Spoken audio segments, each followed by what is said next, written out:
Hello students, how are you. एक big smile के साथ मेरे को ये बताओ कि हाँ आप कैसे हो, अच्छे हो ना, स्वस्थ हो, घर पर रहिए और अपनी पढ़ाई करते रहिए। ठीक है बच्चों। और आज हम पढ़ेंगे अपना कुछ।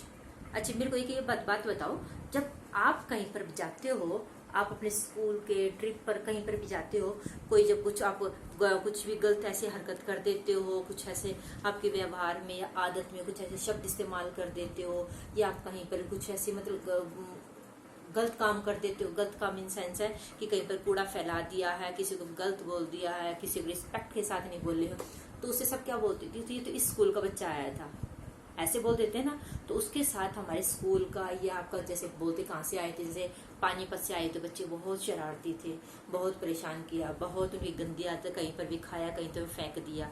तो ऐसे ही उस चीज की जब काम एक करता है, लेकिन उसकी पहचान वो पूरे एरिया को, मतलब पूरा अपना जहाँ का वो स्थान है उसको भी थोड़ा सा बुरा, उसमें क्या होता है, उसको थोड़ा सा बदनाम हो जाता है ना वो उसमें, कि हाँ देखो उसने कैसे काम किया। और ऐसे ही अगर हम कहीं पर भी जाते हैं और अच्छा काम करते हैं तो वो हमारी पहचान बन जाती है ना। जैसे हम गलत किसी के साथ गलत बोल ले, कोई गलत शब्द इस्तेमाल किया, तो वो हमारी पहचान बन जाती है। तो कह लगे वो ये इसने ऐसे ही शब्द बोला तो ये वहां का लड़का है, मान लो ये पानीपत का लड़का है, ये कहाँ का, चंडीगढ़ का लड़का है। तो ऐसी पहचान बन जाती है जब हम कोई अच्छे काम करते हैं। ठीक है, किसी के साथ रिस्पेक्ट से बोलते हैं, कहीं पे घूमने के लिए जाते, फिरने के कहीं पर भी जाते हैं, तो वहां पर हम अच्छे काम करते हैं। ठीक है, तो क्या करते हैं, सब ये बोलेंगे ना, वो बच्चा वहां का आया था, ठीक है, और उस कंट्री का आया था, उस स्टेट का आया था, उस राज्य का आया था, बहुत अच्छे बच्चे हैं, बहुत संस्कारी बच्चे हैं। तो ऐसे ही हमारे वो उससे उसकी पहचान बन जाती है ना। तो ऐसे ही हम एक कहानी पढ़ेंगे कि कैसे हम अच्छे काम से अपने देश का नाम ऊंचा कर सकते हैं। और हम मान लो कहीं दूसरे देश में जाते हैं, ठीक है, हम दूसरे देश में जाते हैं तो हम अपने देश का नाम कैसे ऊंचा कर सकते हो। और वो कैसे कर सकते हैं, हमारे अच्छे काम से, अच्छी आदतों से, अच्छे विचार से हमारी, और वहां पर देखी जाती है हमारी देशभक्ति कैसी है। ठीक है, तो हम एक कहानी पढ़ेंगे और उस कहानी में कि कैसे अपने देश को कोई बुरा बोले तो बुरा कि वो कोई बुरा बोले तो हम अच्छे काम से उसको अच्छा कहलवा सकते हैं।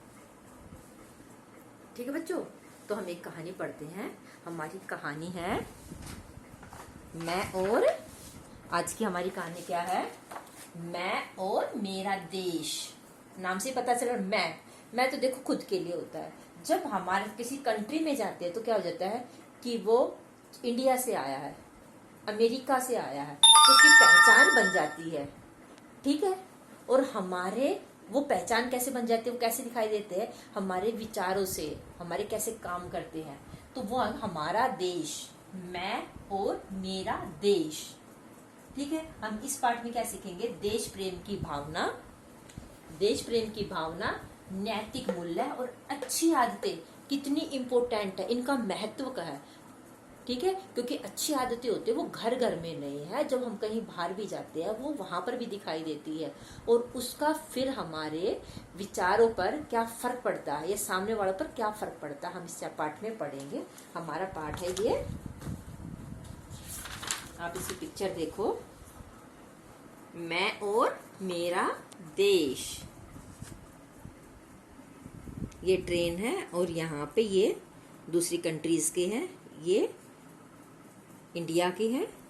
आप ये देखो, आर यू रेडी, हाँ, लेट्स स्टार्ट आवर चैप्टर। तो बच्चों मैं और मेरा देश में हम पढ़ेंगे कि कैसे देशभक्ति की भावना, देश प्रेम की भावना है। ठीक है, और वो हमारे अब हम कैसे बढ़ा सकते हैं, कैसे हमारे किन कामों से वो दिखती है। नैतिक मूल्य और अच्छी आदतें और सभ्य व्यवहार, मतलब अच्छा व्यवहार। ठीक है, are you ready, let's start. हमारे देश के महान संत स्वामी राम तीर्थ एक बार जापान गए। जापान दूसरी कंट्री है ना, तो कहाँ गए, जापान गए। वे रेल में यात्रा कर रहे थे। एक दिन ऐसे हुआ, उन्हें खाने को फल न मिले। क्या नहीं मिले? फल नहीं मिले। उन दिनों फल ही उनका भोजन था। गाड़ी एक स्टेशन पर ठहरी। वहां भी उन्होंने फल का कोई की खोज की, किंतु ना पास के। जब कहीं जाते हो, जैसे किसी को मैंगो खाने हैं, तो उन्होंने देखा यहाँ पे, या फिर बनाना खाने होते हैं तो वहां पे ढूंढे, लेकिन वहां पे मिले ही नहीं। उनके मुंह से निकला, जापान में शायद अच्छे फल नहीं मिलते। जब हमें कोई चीज नहीं मिलती तो हम बोलते थे यहाँ पर तो अच्छी चीज मिलती ही नहीं है। ठीक है। एक जापानी युवक प्लेटफार्म पर खड़ा था। जापानी युवक प्लेटफार्म पर खड़ा था। आप भी प्लेटफार्म में तो गाड़ी के इंतजार में खड़े हो जाते हैं ना प्लेटफार्म पर। तो क्या है, एक जापानी प्लेटफार्म पर खड़ा था। उसने ये शब्द सुन लिए। किसने सुन लिए? उस जापानी युवक ने। सुनते ही वह भागा और कहीं दूर से एक टोकरी ताजे फल ले गया। जब उसने ये सुना ना कि ये हमारे देश के बारे में कह रहा है कि यहाँ पे ताजे फल नहीं मिलते, तो फटाफट गया और एक टोकरी फल लिया है। उसने वे फल स्वामी रामतीर्थ को भेंट किए। भेंट होता है किसी को कोई चीज देने, भेंट की मतलब उपहार में देते हैं ना, जैसे भेंट की। और कहा, लीजिए, आपको फलों की जरूरत थी। किसने कहा? उस जापानी युवक ने, जापानी लड़के ने कहा, लीजिए, आपको फलों की जरूरत थी। स्वामी जी ने समझा यह कोई फल बेचने वाला है। स्वामी जी ने सोचा, जब कोई ऐसे फल की टोकरी दे तो वो तो यही सोचेगा ना कि ये कोई फल बेचने वाला है। उन्होंने उससे फलों के दाम पूछे।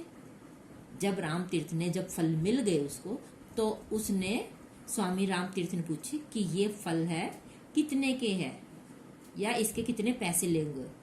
तो उसने लेने से इनकार कर दिया। लेकिन दाम पूछे ना कि कितने के हैं ये, तो उसने पैसे लेने से इनकार कर दिया। बहुत आग्रह होता है जब हम कई बार रिक्वेस्ट करते हैं ना, प्लीज ले लो, प्लीज ले लो, या फिर ऐसे बोलते हैं ना कि हाँ नहीं मैं तो पैसे, जब आपने फ्रूट दिए हैं, फल दिया है, तो मैं आपको पैसे दूंगा। बहुत आग्रह करने पर उसने कहा, आप इनका मूल्य ही देना चाहते हो? अगर आप मेरे को पैसे देने ही चाहते हो, इसका मूल्य ही देना चाहते हो, तो अपने देश में जाकर किसी से यह ना कहिएगा कि जापान में अच्छे फल नहीं मिलते। देखो कैसा लड़का था ये, कि कहीं मेरे देश की बदनामी हो कि यहाँ पर अच्छे फल नहीं मिलते, तो आप अपने देश में जाकर यह मत बोलना कि जापान में तो अच्छे फल नहीं मिलते। स्वामी जी युवक का उत्तर सुनकर मुग्ध हो गए। मुग्ध होना, बिल्कुल एकदम मुग्ध, मतलब कि एकदम वो हैरान हो गए, मुग्ध हो गए कि कितना अच्छे से, इसके अंदर कितनी देशभक्ति की है। वो आया ना क्योंकि उसने पैसे भी नहीं लिए, और एकदम वो फल भी लेकर आया। ठीक है। उस युवक ने अपने इस कार्य से अपने देश का गौरव न जाने कितना बढ़ा दिया। उस लड़के ने अपने देश का गौरव होती शान, बढ़ा दी ना। क्यों? कैसे? अपने अच्छे काम करके किया ना। इस गौरव की ऊंचाई का अनुमान दूसरी घटना सुनकर पूरी तरह लगाया जैसा। अब देखो, इस लड़के ने तो अपना देश का नाम ऊंचा किया। क्यों? कि देखो ये अपने देश के बारे में थोड़ा सा भी बुरा नहीं सुन सकते। अब हम दूसरी कहानी सुनेंगे। किसी देश का एक युवक जापान में शिक्षा लेने के लिए गया। किसी देश का एक युवक जापान में शिक्षा यानी पढ़ाई करने के लिए गया। ठीक है। पढ़ाई के लिए एक देश से दूसरे देश में जाते हैं ना। हाँ, एक दिन वह सरकारी पुस्तकालय होता है, जो लाइब्रेरी होती है। लाइब्रेरी जहाँ पे किताबें रखी जाती है, जहाँ पे बहुत सारी किताबें होती है, उसको क्या बोलते हैं? पुस्तकालय। पुस्तकालय से कोई पुस्तक पढ़ने के लिए लाया, तो लाइब्रेरी से कोई किताब वो पढ़ने के लिए लेके आया। ठीक है। तो इस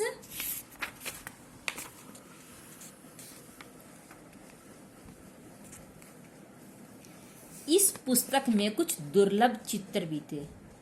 दुर्लभ, जो आसानी से ना मिले, जो आसानी से नहीं मिले, ऐसे चित्र भी थे। किसके अंदर? उस पुस्तक के अंदर। ठीक है। पिक्चर बन जाती है ना। तो ऐसी पिक्चर थी किसके, उस पुस्तक के अंदर, उस किताब के अंदर। इन चित्रों से उस युवक ने पुस्तकों में से निकाल दिया। वो लाइब्रेरी में से जब बुक लेके आया था, किताब लेके आया था, तो उस बच्चे ने उस किताब में से वो चित्र थी वो काट लिए, ठीक है, निकाल लिए। किसी जापानी विद्यार्थी ने उसे देख लिया। जो उस देश का जो और बच्चे थे, उन विद्यार्थियों ने उसे देख लिया। पुस्तकालय को इसकी सूचना दी गई। जब कोई ऐसे ही जो दूसरे देश का आगा कोई और लाइब्रेरी से बुक लेगा और उसमें से कोई पिक्चर काट लेगा, निकाल लेगा, चित्र निकाल लेगा, तो क्या था, जिस देश की लाइब्रेरी थी वो उस देश का बच्चा ने उसे देख लिया और उसने इसकी सूचना कहाँ दे दी, जहाँ के वो क्या था, जो लाइब्रेरी के ऑफिसर थे उनको वो सूचना दे दी। फिर क्या हो गया, पुलिस आई।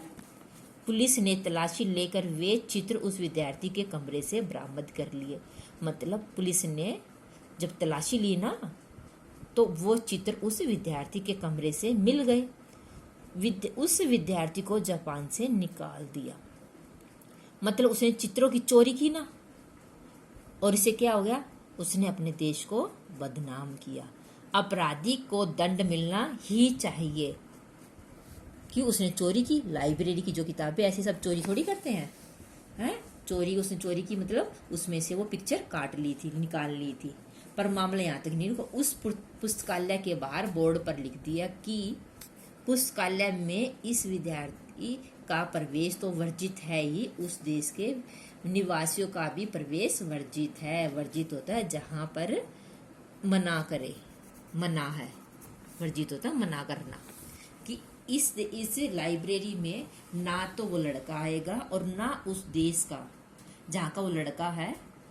मान लो वो लड़का है अमेरिका का, तो कोई भी अमेरिका वासी यहाँ पर उस लाइब्रेरी में नहीं आएगा।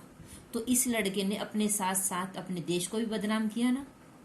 कैसे? वो आदमी तो जो जापान का था, वो तो क्या किया, वो तो फ्रूट लेके अपने देश का नाम बढ़ाया। अब जापान में ही कोई दूसरा युवक पढ़ने के लिए आया किसी दूसरे देश का, तो उसने अपने देश को बदनाम किया, ठीक है। और उस लाइब्रेरी में आगे कोई भी बच्चा पढ़ाई के लिए नहीं आ सकता, ठीक है, मना कर दिया। जहां एक युवक ने अपने काम से देश का सिर ऊंचा किया, वहीं दूसरे युवक ने अपने काम से अपने देश का मस्तक पर कलंक का टीका लगा दिया, ठीक है।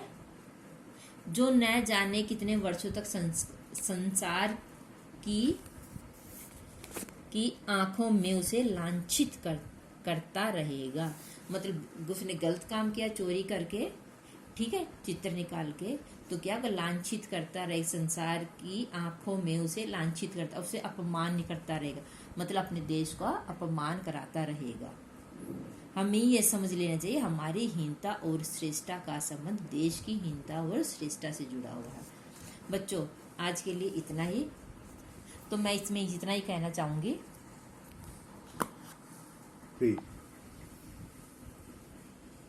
तो बच्चों, हमारे काम हमारे देश की भी पहचान बनते हैं। दूसरे देश में हम अपने काम से, ठीक है, अपने देश की पहचान बनाते हैं। अगर हम अच्छे काम करेंगे तो वो देश अच्छा ही कहलाएगा। दूसरे देश क्या कहेंगे कि हाँ वो देश अच्छा है। और अगर हम गलत काम करेंगे, चोरी आदि या गंदी आदतें अपनाएंगे और वहाँ पे जाके वो भी ऐसे काम करेंगे, तो क्या होगा, दूसरे देश में ये बोलेंगे उस देश के सभी लोग ऐसे ही होंगे, ठीक है।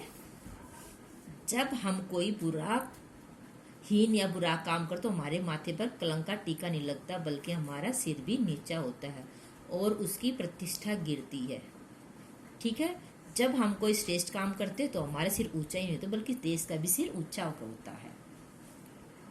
मान लो खिलाड़ी है, तो वो क्या होते हैं, वो मेडल जीतते हैं ना, जीतते हैं, तो क्या कहते हैं, भारत वालों ने, मान लो मेडल तो एक बच्चे ने जीता है, लेकिन देश का नाम तो ऊंचा होता है ना। तो कैसे किया, अच्छे काम से किया, तो उसे गौरव बढ़ता है। इसलिए हमें ऐसे काम नहीं करना जिससे देश की प्रतिष्ठा पर आंच आए। अब देखो, क्या आप चलती रेलों में, मुसाफिर खानों में, जहां पर रुकते मुसाफिर खाने होते बच्चों, जहां पर जहां पर हम रुकते हैं ना आराम करने के लिए, ठीक है। और कल्बों में, चौपालों में, या कहीं हम जैसे होते हैं ना, कहीं ठहरने का, जब रास्ते में कहीं लंबा सफर है तो कहीं पर हम रुक जाते हैं, जैसे धर्मशाला वगैरह हो गई है, रेलवे स्टेशन के वहाँ पर हो गए, तो जब हम वहाँ पे रुकते हैं, मोटर बसों में भी कई बार ऐसे करते हैं कि हमारे देश में यह कल्बों में, चौपालों पर या मोटर बसों में कई बार कई ऐसी चर्चा करते हैं कि हमारे देश में यह नहीं हो रहा। हम बोलते हैं ना, ओहो हमारे देश में सफाई नहीं है, ये नहीं है, सब जगह गंदा फैला के आके, सड़कें साफ नहीं है, यह गड़बड़ है, यह परेशानी है।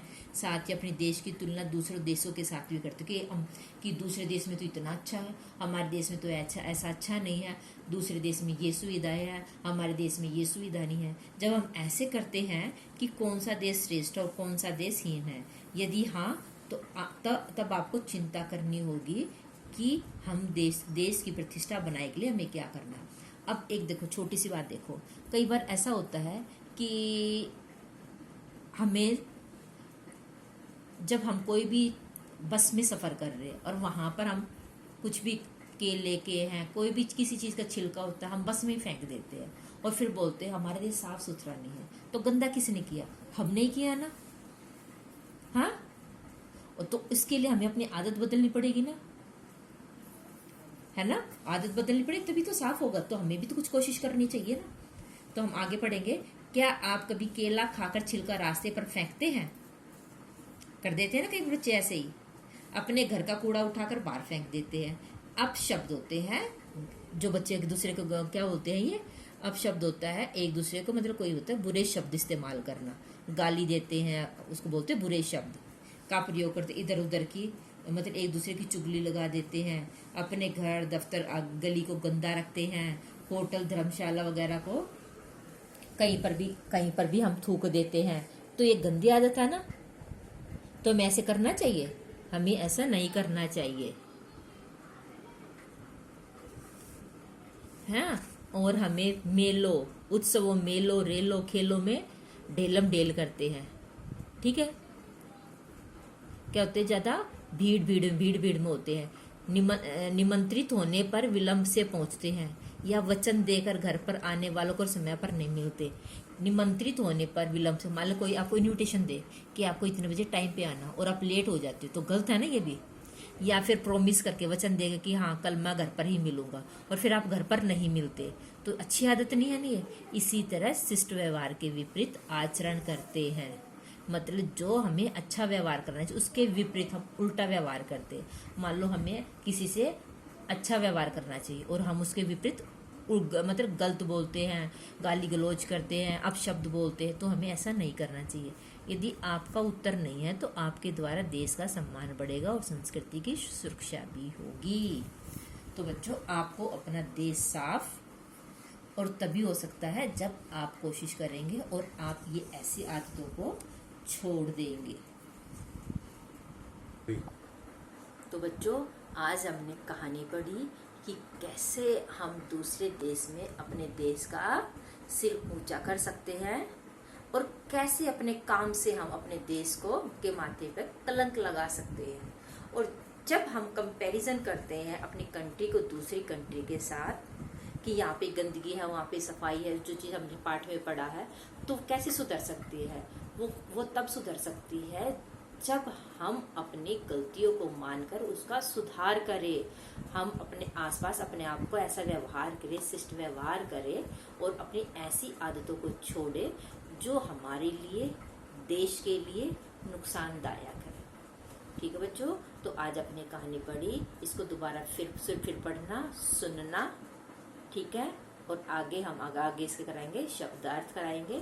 तब तक आप अपना ध्यान रखिए। Thank you and have a nice day.